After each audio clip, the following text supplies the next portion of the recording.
Hello, everyone. My name is Leo Low, founder of Asia PropTech. So before I have my section talking about the latest PropTech development in my region, I will give you a very brief introduction on myself. So basically, I'm trained as a chartered estate surveyor. So as opposed to work in a very traditional real estate industry, including those investment. We do also real estate development, land consultancy, land administration, asset valuation, etc.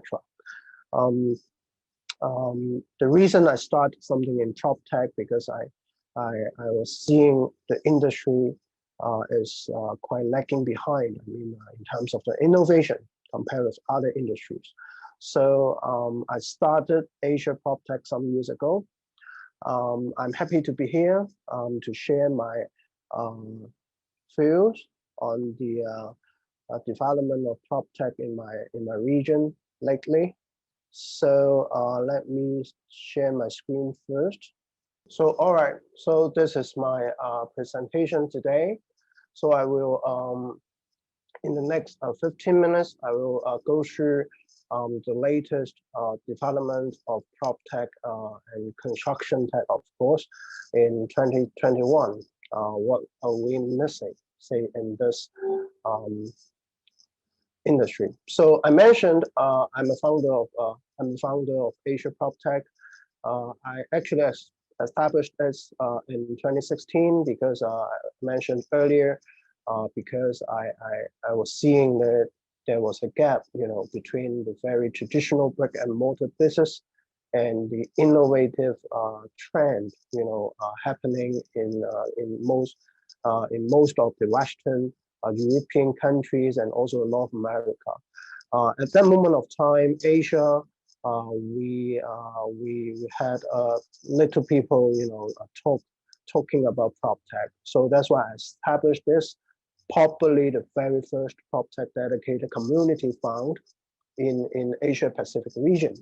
So we are now an ecosystem synergizing the forces and knowledge from PropTech startups, real estate companies, as well as investors. We also work closely with the universities, the academia, and also the government bodies in order to co-create ideas and solutions. We provide consultancy on PropTech. We invest in some of the good PropTech companies as well. We are committed to promote the adoption of technology, try to bring the thought leadership to the industries, especially nowadays, after the pandemic. We need to, observe and get used to the new normal. And I believe that will have a very strong, change on the how well as they operate. So this is Asia PropTech. Before talking into the latest development, I will try to give you a very brief macroeconomic situation in our region. Although we are facing difficulties during the pandemic situation, it seems that the GDP growth, especially for China, for example, we are recovering now, and we still estimate this year we will have about a 5 to 6% of GDP growth. So as a whole, for the Asia economy, yes, we have many countries in Asia are still emerging in terms of the economy. So it is forecast that we will have an average of GDP growth of about 5.5 to 6% in these 4 years. And because of the GDP growth, so we are having a massive urbanization. The urban population will nearly double from 1.6 billion to 3 billion. And that means we are having a high demand for different smart cities solutions, including, of course, the PropTech and construction tech solutions in the region. The smart monies are chasing for good investments in Asia in the PropTech sector. So Asia accounts for around 50% of the global PropTech funding in 2019. I can say that the governments, the Asian governments, are quite parental. That means when we need government support, basically when we need to develop a brand new industry, just like PropTech industry, for example. So government support in Asia is quite essential. I can say. So taking Hong Kong as an example, Hong Kong is the city I'm based in, and Hong Kong government is probably quite rich. I mean, in terms of we still have surplus in the treasury, and every year, according to government's financial budget, the Hong Kong government is willing to deploy the capital, deploy the money into the innovation sector. So just like we are deploying about $2 billion under our so-called Innovation and Technology Ventures Fund scheme to go invest in some good technology startups. And compared with Hong Kong, say Singaporean government, they besides putting the money, they also launched some initiatives to support the development of PropTech. For example, in 2018, I think they have the real estate industry transformation roadmap that includes the initiative to open the data that they hope to help the development of the facility management as well as the real estate brokerage industry. So that is great, I can say. And also you can see from, for example, Korea government, the Korean government, of course, they support technology. They have some high-tech things, not only in the entertainment sector, but also in the smart cities and PropTech initiative.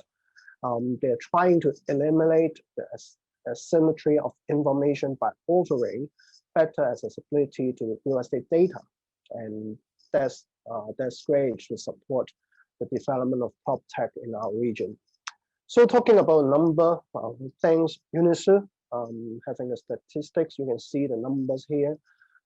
We have over 500 PropTech companies in Asia. You can see different numbers in different countries. Of course, China and India share the largest pie out of the whole Asia. You can see the PropTech scene is also very vibrant and active in Southeast Asia. And in this slide, you can also see there are some sectors within PropTech regarded as saturated. That means it is probably a red ocean now. So co-working is an example. Many companies are doing that. Listing platform, multiple listing services platforms are also very crowded. So if you want to come to Asia, try to do that. Okay. Here the pie showing the distribution of different verticals of those PropTech companies. It's quite evenly distributed. That means if you want to do the management side, if you want to do the building side, it's quite evenly distributed. I mean, amongst those PropTech companies. This slide shows you there are many logos. You can see how the China PropTech scene so vibrant. We have different verticals filled with different PropTech companies now. So here, I will try to show you some highlights in Asia. Say JLL, of course, they are the first mover, so they launched the investment on is quite early in 2016. Hang Ten Net is actually a very prominent JV that listed in Hong Kong, formed by two giants. One is Tencent. Okay, Tencent, I think, I'm not sure whether you guys use WeChat. Tencent is the company of owning the WeChat. And Hang stands for another top 3 real estate developers in China. So they formed a JV and hope to bring in the innovation regarding the property management for over 1,000 of real estate developments in the mainland China. And besides that, there are increasing number of incubators accelerators found in different Asian countries, and also different real estate developers. They form also their venture capital, try to scout around for good investments in PropTech. It's worth mentioning that last year, actually September 2020, in Hong Kong Stock Exchange, we had the very first PropTech companies get listed, and that companies actually is doing kind of a ERP software as a service for some major real estate developers in China. And that is the very first PropTech company that get listed in Hong Kong, and it would be quite a good indicator when you try to give a valuation of a PropTech company. I am seeing the trend is going on. Probably you have heard about the SPAC IPO in the US. Many PropTech companies now trying to be merged with those listed SPAC. And don't forget, Hong Kong is also one of the 3 major capital markets in the world. So that means we will attract a lot of post Series A PropTech companies that may choose Hong Kong as an IPO market. Here are some characteristics of PropTech in Asia. As mentioned, government support is very important. And also because we have a very large young population, especially in Southeast Asia, it's important for any players coming to Asia to know and understand what exactly the millennials want, or what exactly the Gen Z want in the real estate. So before the pandemic, co-living, co-working were quite hard. After the pandemic, probably we need to think about, say, work, live, play, how to combine them with technology, putting into a real estate vehicle. So when you think about Asia, don't forget the millennials. Here are also some numbers showing the number of deals and also the funding numbers in Asia. I can say the numbers are quite promising. The trend is still going on. As mentioned, maybe more companies are going to be listed. I mean, PropTech companies going to be listed in Hong Kong or Singapore. And in these years, as mentioned, maybe some years ago, Asia is kind of lagging behind in terms of PropTech. The real estate companies were basically waiting and see. They kept the wait and see mentality when talking about PropTech. But nowadays, they are proactively to collaborate with different tech firms in order to seek or scout around for some good total solutions. And Southeast Asia, I always mention this because I think this area or this region is quite comparable to the Latin America region, because the countries there are emerging, having a very good prospect for the economies, and then also, I mean, the population is large, especially for young population. So you guys may take reference as well to what Southeast Asia is doing for PropTech. How about these areas? These areas I regard as still blue ocean, least saturated. So if you want to do PropTech, if you want to expand your business to Asia, probably you should think about these, including data analytics, the valuation tools, crowdfunding, as well as the ESG. So for construction tech, somehow is comparatively promising because of the urbanization I mentioned earlier.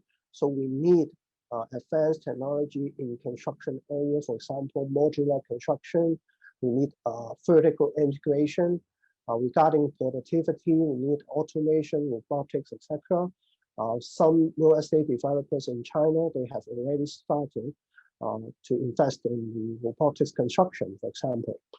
Green building, of course, because the real estate companies in our region, they focus and emphasize quite a lot on ESG. So they need to be green in order to attract the investments. Sustainability, for example, the PropTech regarding energy monitoring, analyzing energy would be very welcome in our region. So that's the end of my very brief presentation on the PropTech scene in Asia. So if you have any question, just feel free to contact me by email, by clicking our website. Thank you so much. Stay healthy. Bye.